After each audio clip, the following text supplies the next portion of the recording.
Morning छात्राओं, आज हम जो पहले प्रकरण देखा था समांतर रेखाएं, उसका थोड़ा सा रिवीजन करेंगे। समांतर रेखा तथा तिर्यक रेखा द्वारा निर्मित कोणों के गुणधर्म। समांतर रेखाओं की कसौटियाँ, समांतर रेखाओं के गुणधर्म का उपयोग। अब यहाँ पर समांतर रेखा किसे कहते हैं कि एक दूसरे को प्रतिच्छेदित न करने वाली रेखाओं को समांतर रेखा कहते हैं। उनके कोणों के प्रकार भी हमने देखे हैं। संगत कोणों की जोड़ियाँ, एकांतर कोणों की जोड़ियाँ, बाह्य एकांतर कोणों की जोड़ियाँ और अंत कोणों की जोड़ियाँ। जहाँ पर संगत कोण, एकांतर कोण, बाह्य एकांतर कोण, ये सभी कोण सर्वांग सम होते हैं तथा अंत कोणों की जोड़ियाँ संपूरक होती है। संपूरक यानी उन दो कोणों के मापों का योगफल 180 होता है। जैसे पहली आकृति है, ये है रेखीय युगल कोण 1, 2 नंबर, इन दोनों के कोणों की जोड़। दूसरी आकृति में भी देखिए 1, 2, इन दोनों के कोणों को मापों का योगफल 180 होता है। उसके पश्चात तीसरे नंबर की आकृति है, यहाँ पर इस आकृति में ये कोण और ये कोण संगत कोण है। इन दोनों कोणों की जोड़ियों को भी सर्वांग सम होती है। और यहाँ पर चौथी आकृति में ये दो कोण एकांतर कोण है, ये सर्वांग सम है। अब वैसा देखा जाए तो यहाँ पर आपको एक समझाता हूँ कि अंत कोणों की जोड़ियाँ कौन सी। ये जो मैं अब यहाँ पर बता रहा हूँ, ये जो दो कोण हैं इस कलर में ले बताए वाले, इन दो कोणों के मापों का योगफल 180 अंश होता है, यानी एक अंत कोणों की जोड़ियाँ होती है। उसके पश्चात एक हमने प्रमेय भी देखे थे, अंत कोणों का प्रमेय, यानी 180 क्या सिद्ध करना था कि ये a प्लस बी, फिर से देखिए ए और बी इन दोनों की जोड़ कितनी बताना था 180, जो कि हमने इस प्रमेय में बताया है। उसके पश्चात दूसरा प्रमेय है यहाँ पर एकांतर कोणों का। ये भी सिंपल प्रमेय है। इसमें देखा जाए तो ऐसा, कोण ए और कोण बी सर्वांग सम बताना है। ये इधर वाला और ये वाला सर्वांग सम बताना है। इसके लिए क्या करना पड़ेगा कि ए और सी की जोड़ कितनी है 180, जो कि पहले में लिखा है, और सी और बी की जोड़ कितनी है 180।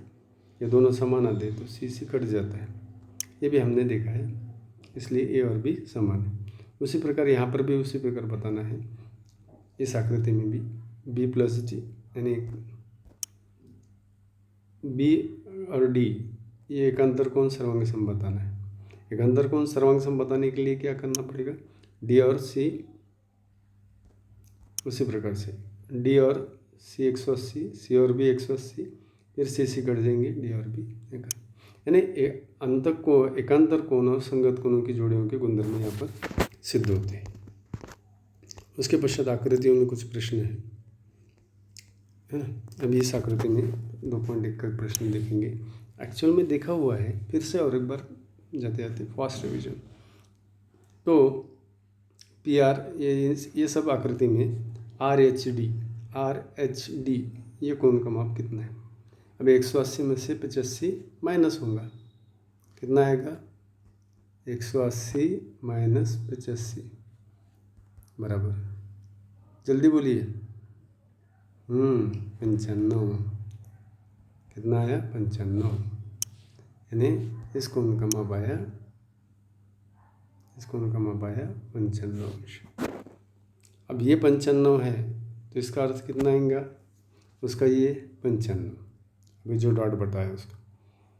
फिर हमें क्या पी एच जी 95, वही जो अभी ये होगा 95।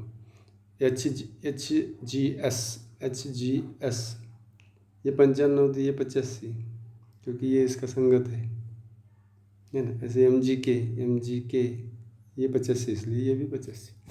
इस प्रकार से हम बता सकते हैं, लिख सकते हैं। छोटे छोटे उदाहरण हैं, आप करके देख लीजिए। समांतर रेखाओं के गुणधर्म। समांतर रेखाओं का गुणधर्म क्या है, त्रिभुज के 3 कोणों के मापों का योगफल 180 अंश होता है। आकृति में ये प्रमेय किताब में छपा हुआ है, ध्यान से लिखिए। अभी शॉर्ट में समझा देता हूँ। ये 1, ये 2, ये 3, 1 + 2 + 3, 1+2+3 बराबर 180। यदि आता है तो है ना, ये होगा। उसके पश्चात अब यहाँ पर ये कितना था 2, ये कितना 4 और 5। अब देखिए 1+2+3 बराबर 180 और 2+4+5 बराबर 180। तो ये 180 समान है ना, बराबर है ना। यानी 180 समान के बजाय इसमें एक और ये 1 और ये 4 ये समान है। क्यों समान है, बराबर ध्यान से देखो। उसके बाद ये कोण और संगत कोण आएंगे ना, एकांतर कोण।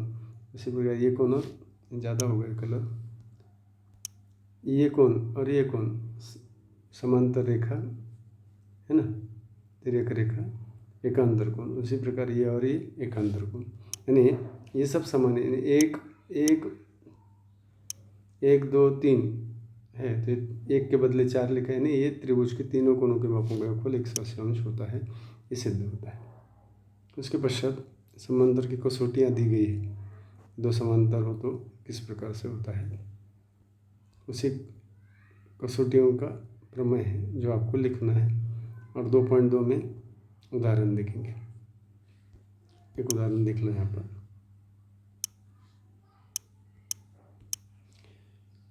y बराबर कितना है 108, x बराबर कितना है 71, दोनों की जोड़ कितनी है 180। यमोरियन समांतर कारण लिखिए।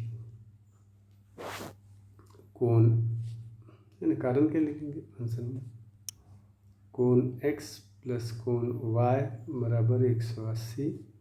कारण कौन से कोण है, अंतः कोण है ना।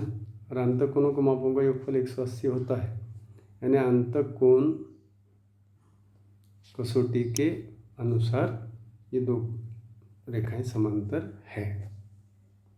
अब ए और बी सर्वांग सम है तो रेखा यल और एम समांतर है, सिद्ध कीजिए। ए और ये इधर वाला बी। अब ए और बी, ये ए का संगत कोण कौन सा है, एक्स लेंगे हम। मानो ए का संगत कोण एक्स सर्वांग सम है ना।